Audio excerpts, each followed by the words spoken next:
Қазақстанда 97 жылдан бастап елбасының жарлығы бойынша осы күн, яғни саяси қуғын-сүргін құрбандарын және ашаршылық құрбандарын еске алу күні аталып өтіледі. Біз үшін, біздің ұрпақ үшін бұл күннің маңызы қандай? Бұл күні 1997 жылы елбасы қол қойып, ашаршылық пен саяси құрбандарды бірігіп атайтын күн болды. Бірақ негізі осы ашаршылық пен саяси құрбандар екі күнге лайықты біздің тарихымыздан орын алатын қасіретті күндерді. Мысалы, бүгін біз ашаршылықтың құрбандарын айтамыз. 1903 жылы Ахмет Байтұрсын айтады, Аллаға шүкір, альхамдулилля, 6 миллион қазақ дейді. Сонда ол айтып отырған Орынбор, Омбы, Ақмола, Семейді ғана айтып отыр. Оңтүстік Ташкент жақта айтпаған, санақ жүрмеген о жақта. Ал енді қарасаңыз, содан кейін 37 жылы бұлар атылып кеткенде қаншама қазақ қалды. Біз тек елестетеміз қанша екен. 50%-нан азы қалды қазақтың. Ал қаншама қазақтың баласы қырылды. Қырылған баланы сан қалмаған. Сондықтан бұл күн бүгінгі бізге, бүгінгі тәуелсіз кездің есті ұрпағына бүгінгі тәуелсіздік қандай құрбандықпен келді бізге. Бүгінгі осы тәуелсіз қадірін білу үшін осы күнді міндетті түрде мазмұнды өткізуге тырысу керек та. Біздің бабаларымыз тек аштықтан өз еркімен құрылған жоқ. Саяси әрекеттерін қолдан жасаған, қазақты қыру үшін жасаған, қолдан жасаған қасақана, зұлмат, террорлық әрекеттен қырылған қазақ. Екіншіден сол қазақты қалай болғанда да аман алып қалам деген Әлихан Бөкейхан, Ахмет Байтұрсын, Міржақып Жүсіпбектер басқан бүгінгі мағынадағы қазақтың тұңғыш саяси элитасы не істеді сол кезде, оған дейін не істеді. Бүгінгі біздің тәуелсіздігіміз үшін олар не істеді, осыны білуіміз керек.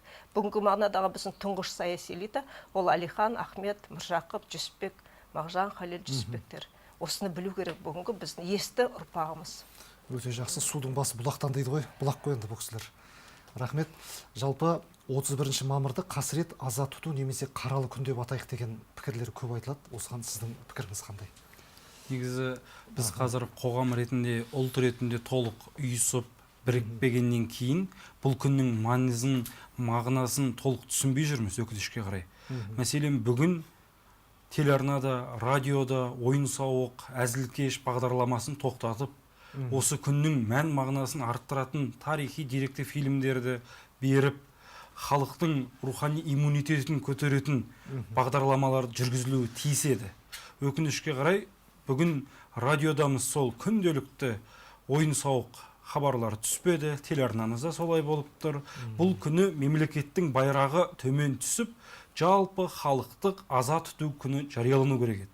Қаралы күн деп айту ауыр болар, бірақ бұл ұлттық аза тұту күні деп белгілену керек.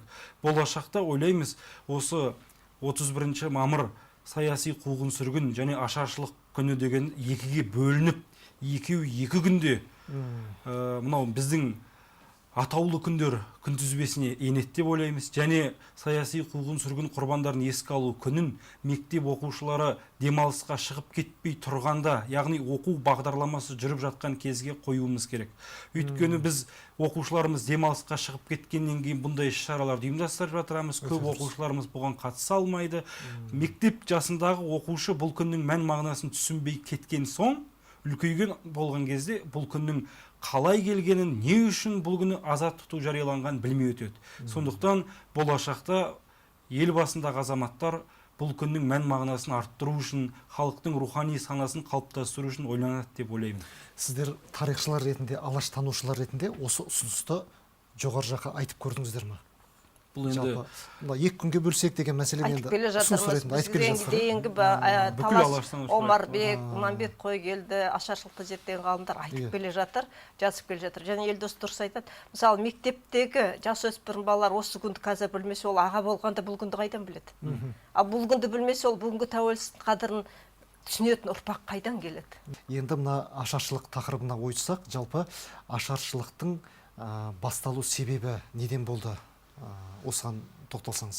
Басталу себебі бүкіл әлемдегідей біздің коммунистік партия келген бетте олар коллективизация жасаймыз. Сол патшаның заманындағы жоқ индустриализация жасаймыз. Ленин айтқанда электрификация жасаймыз деп бастады да, оны не істеу керек? Барлық жалпы ортақ меншік болу керек. Байдың малдарын тартып алып жеке меншікке беру керек құлдарға. Ол мал өсірмеген жалшы адам ол қалай ие болады оған? Сондықтан қарасаңыз бәрі ортақ болады деген кезде әлгі Бейімбет Майлин кейіпкерлері осы туралы ғой. Қай әңгімесін алсаңыз, аштан қырылып жатқан күлпаш болсын, жеке меншік әлгі көршінің ақысын беретін әңгімесі. Соның бәрі Бейімбет Майлин, журналист, 17-18 жасар Бейімбет Майлин сол кездегі оқиғаны күліп отырып, еңіретіп отырып қысқа әңгімеде жазады. Мен осы қазір университетте студенттерге айтсам, бүгінгі біздің студенттер таң қалады ғой, апай, қандай сұмдық заман болған. Мынаны жазған үшін Бейімбет неге сол кезде атып тастамаған? Айттым, кейінірек атып тастады осыны жазған. Себебі Бейімбет білді, бұл тарих жазылмайды сол кезде. Қазақтың тарихы жазылмай өртеніп кетеді. Бірақ әңгімелер қалады деп Бейімбет соны жазып кетті. Сол қолдан жасалған Совет үкіметінің, мынау біздің советтік Қазақстан феодалшыл, байшыл абайлар сияқтыны жойып, ортақ мүліктік коллективизация колхоз болады дегенде қайырылып қалған ғой. Өзіңіз ойлаңызшы, бүкіл ауылда әулетті асырап отқан байлардың малын тартып алғанда, олар өздерінің басын сауғалап қашуға мәжбүр болған, елді асырап отырған ғой. 5-6 бай осы әулетті адамдар бүкіл арқаны осы Семей өңірін басқарып отырған Құнанбай сияқты ақылды азаматтар. Солар кеткенде кім қалды? Құл-қотандалғар, олар мал түгіл өздерінің басын асырай алмайтын адамдар қалды.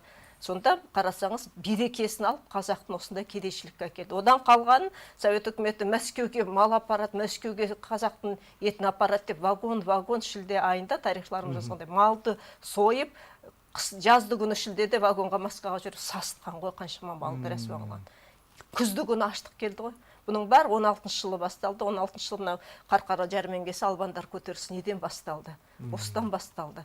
Патша үкіметі өз қазақтар отырған жерге салық төледі. Жер суына салық төлеген өз ауылында отырған қазақтар. Енді 16-шы жылы қалған қазақтарды 17 жастан бастап құлдық жұмысқа.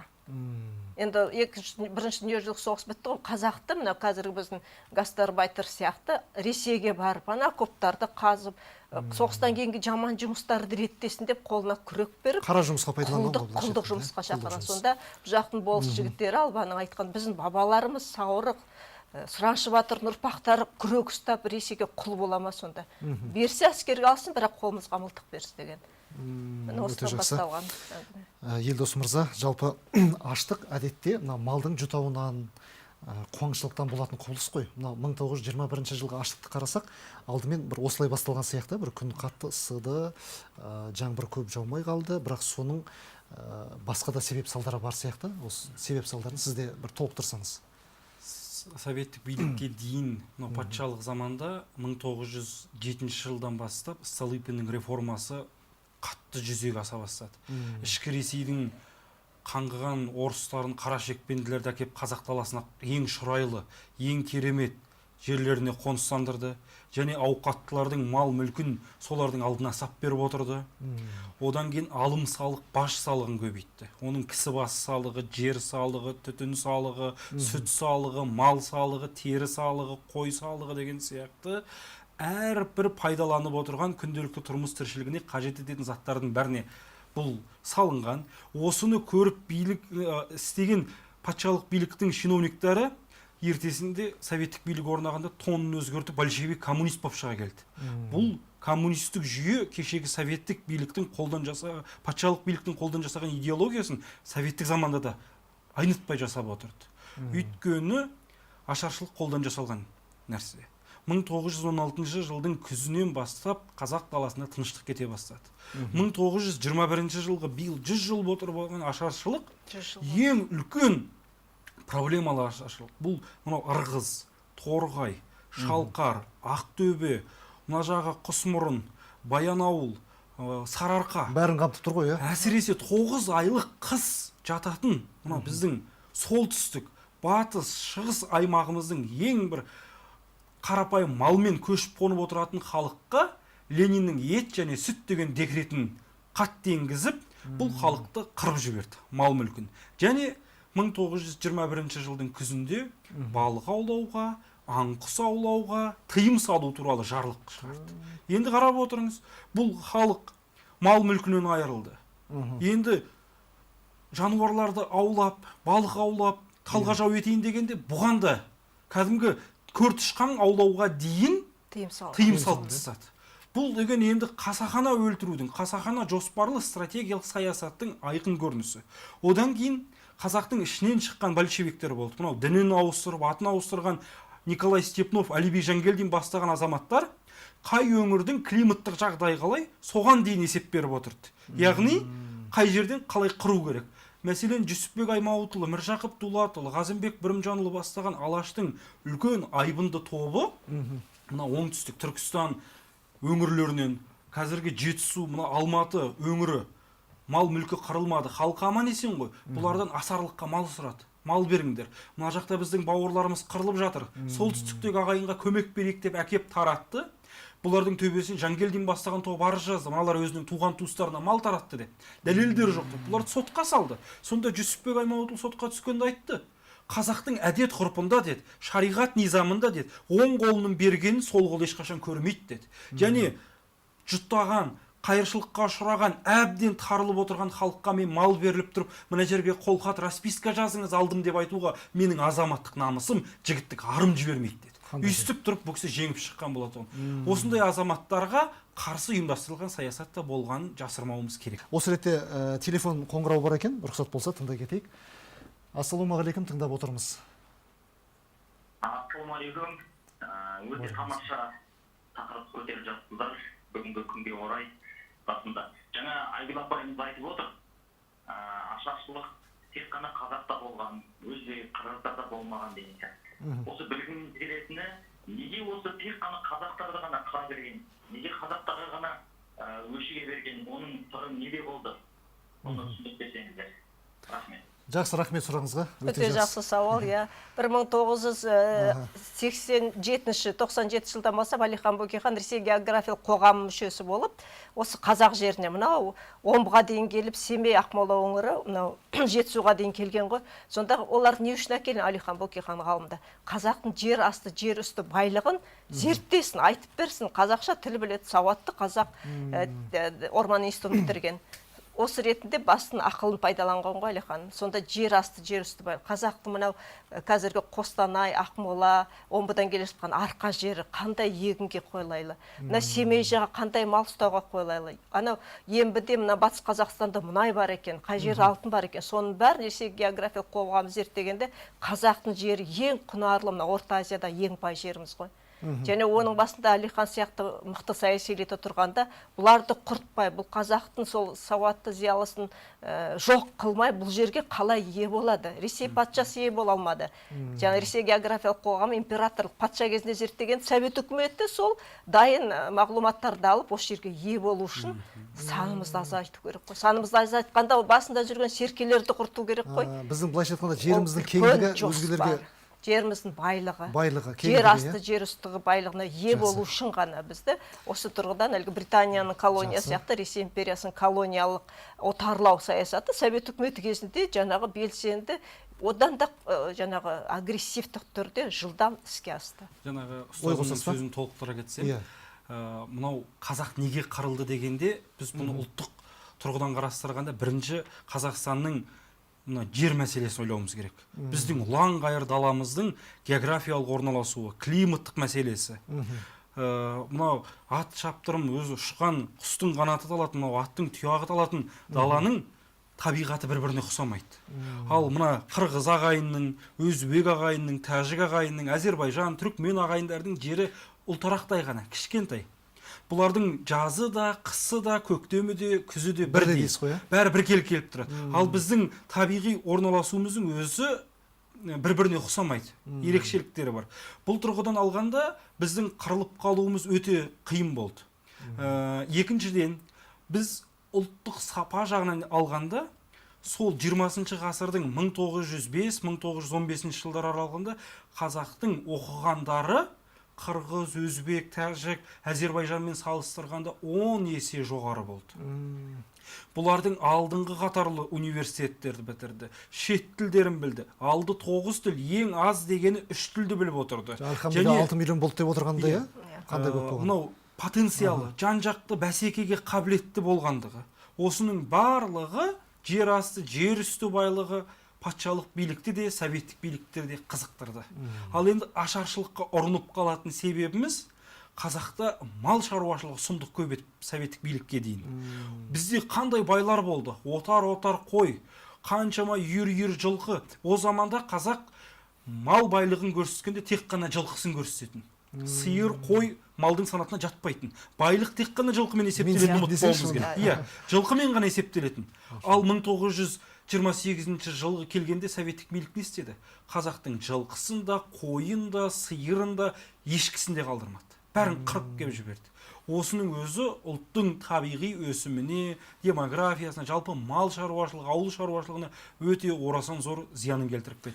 Бұл өзбек түрік ағайындарда болмаған. Анық шындық. Елдос Тоқтар Және Байұлы. қараш, біз мына геосаяси жағдайымыз Ресеймен біз арқылы Қытайға барады, біз арқылы Индияға барады. Ұлы жібек жолы біз арқылы. Жібек жолы арқылы. Иә, сондықтан біз қай мағынада геосаяси біздің жерге ие болу, колонизация жасау ең басты саяси. Қызғаныш қой, бір жағы қызғаныш. Ие болу.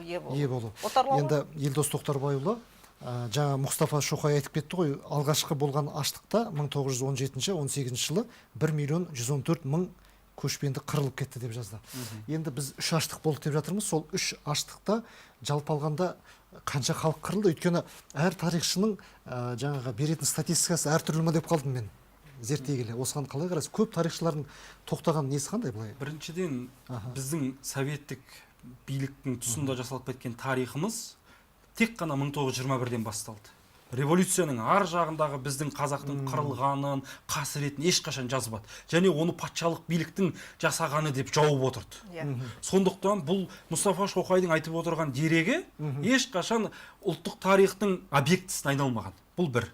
Екіншіден, 1916 жылдан 17 жылға өтетін жылы статистикалық санау өтті. Бізде орыс географиялық қоғамы болды, түрлі экспедициялар келді. Сонда жан санын жазып отырғанда бір үйдің баласы 10 адам болатын болса, ол үйдің отағасы тек қана 6 бала деп жаздыратын. Өйткені тіл көз тию бар, шетінеп кетуі бар, түрлі ауру сырқауы бар, соны есептеп 6 балам бар деп жаздыратын. Бұл біздің шежірелік жүйемен анықтайтын нәрсеміз. Екінші, 1920 жылдың 5 наурызында Алаш автономиясы ресми билігін тоқтатып, Совет өкіметіне 8.200.000 қазақты аманаттап берді. Яғни, осы елдің болашағы сіздердің қолдарыңызда деді. Ал советтік билік 5 наурыздан бастап қабылдағанның ертесінде Лениннің декреттері шыға бастады. 21 жылдың өзінде 1.300.000-ға жуық халық қырылып кетті.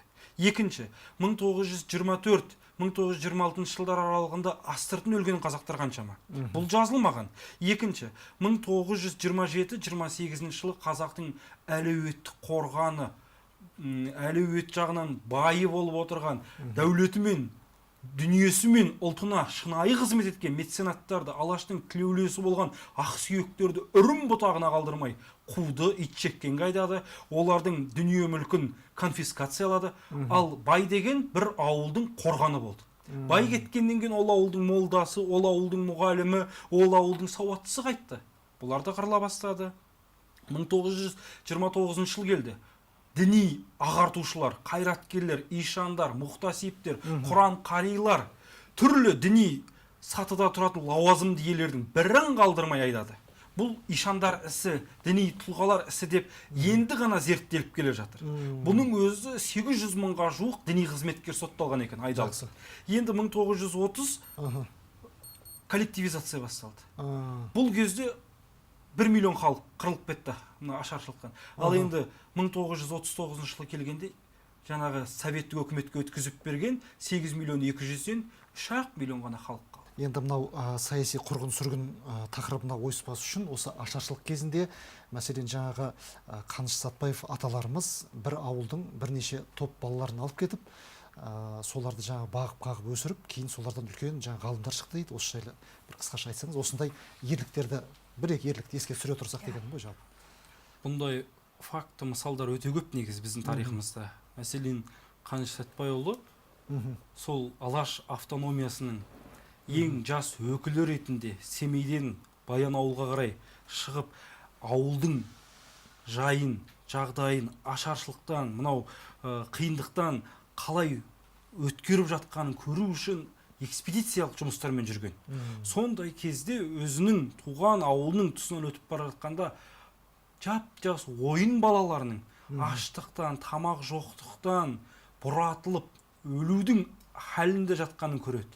Сондай балалардың бәрін жинап, арбаға салып, семейге әкеп тұрып, тамағын беріп, оларды жуындырып, тазалап, мынау өмірге, гигиенаға, жеке бас мәселесіне тәрбиелеп, имандылыққа, тәрбиелікке үйреткен Қаныш сияқты ұстаз ағалар өте көп.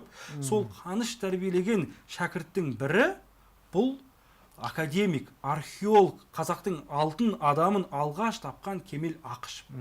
Екінші үлкен сондай бір қайраткер тұлғамыз, тарих ғылымдарының доктор, профессор болған, мынау этнология саласында үлкен еңбек істеген Халел Арғынбаев деген ағамыз. Бұл кісі де осы Қаныштың арқасында өмірдің жарығын, күнін, сәулесін көріп нанын тапқан адамдар.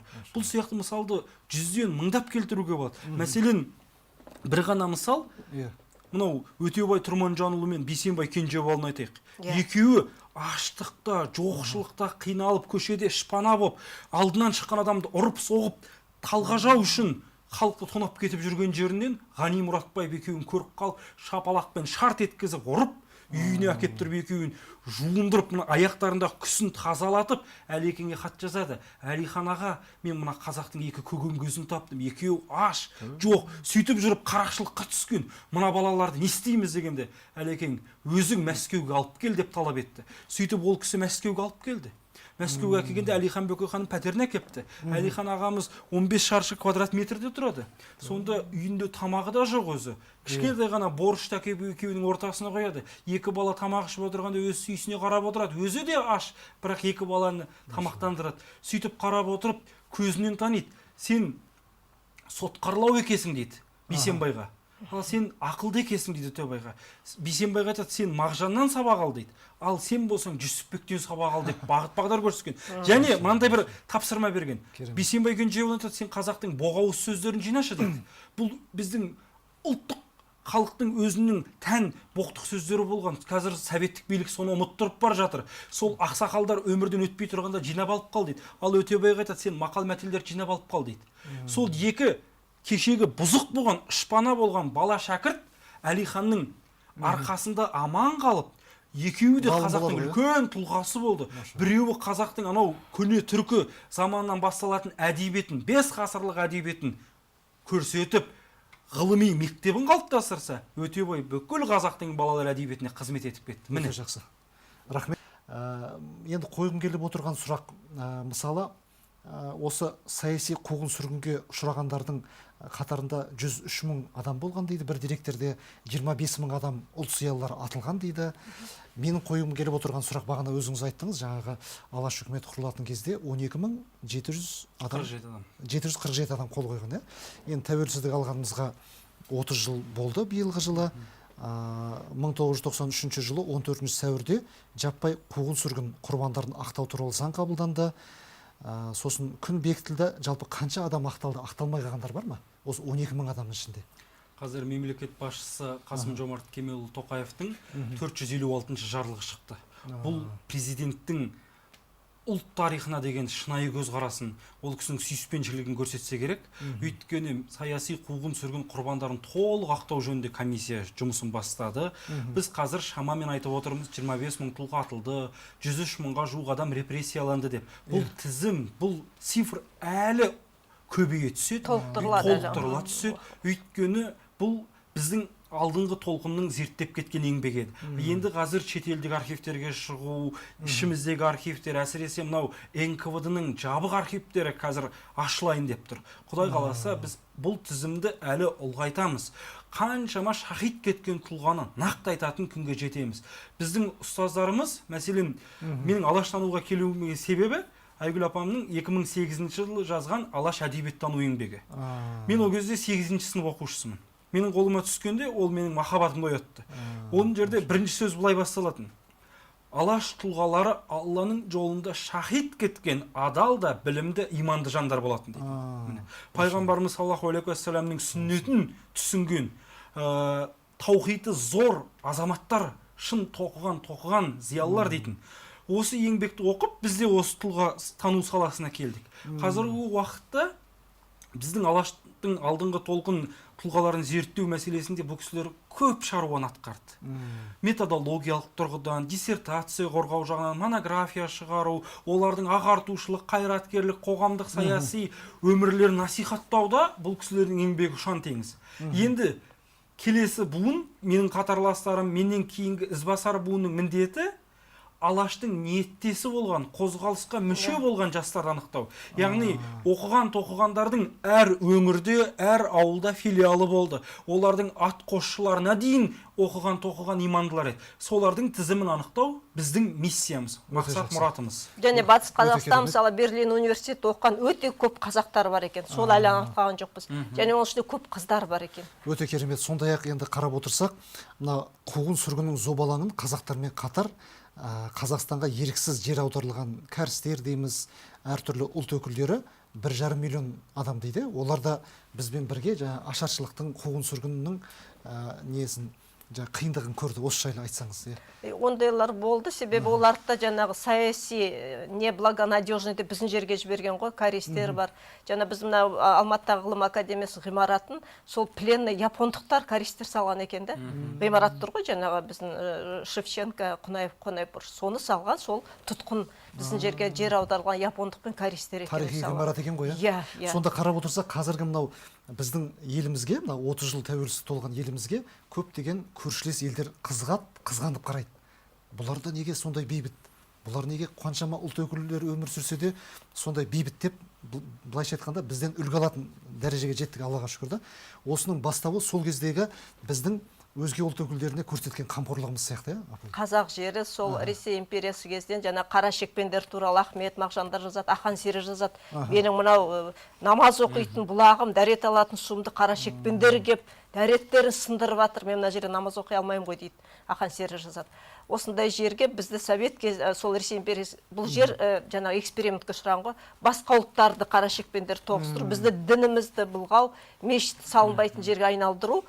Бірақ біз ол келген користерді, япондықтарды біз бауырмал қып өздерімізге бағындырып алдық қой, туыс қып алдық мысалы. Өте жақсы. Бұл саясат Совет соң кеңес екінші дүниежүзілік соғыс кезінде де жалғасты. Пленге түскен немістерді бәрін осы жаққа тоқтып отырды ғой. Депортациялағанда жаңа Кавказ халықтарын, татарларды, қырып татарларын, бұлар қазақтар жалғыз өзі қалмасын. Бұл ақылды бірігіп кететін халық. Басқа ұлттармен бізді алмастырып отырып, біркелкі болмасын. Біз одан жақсы шықтық, біз бауырмал халық, оның бәрін біз бауыр қылып алдық. Біз керісінше оны өз пайдамызға қарай. Өзімізді береке қылып алдық, бізге келген береке алды олар. Керемет, рахмет апай. Құрметті телекөрермендер, осымен хабарымыз аяқталды. Бүгін біз саяси қуғын-сүргін және ашаршылық құрбандарын еске алу күніне орай қазақ неге қырылды деген тақырып көтердік. Көптеген маңызды мәліметтер айтылды. Біз әрқайсымыз өзіміздің отбасымызда, өзіміздің бала-шағамызға осы күнді, осы күннің маңызын, осы күнге дейін жаны қыршындай қиылған алаш зиялыларын көкейлеріне тоқтып айтып отырсақ, біз тарихи сананы жаңғыртамыз. Еліміз қуатты, өміріміз шуақты болсын. Келесі дүйсенбіде жолыққанша.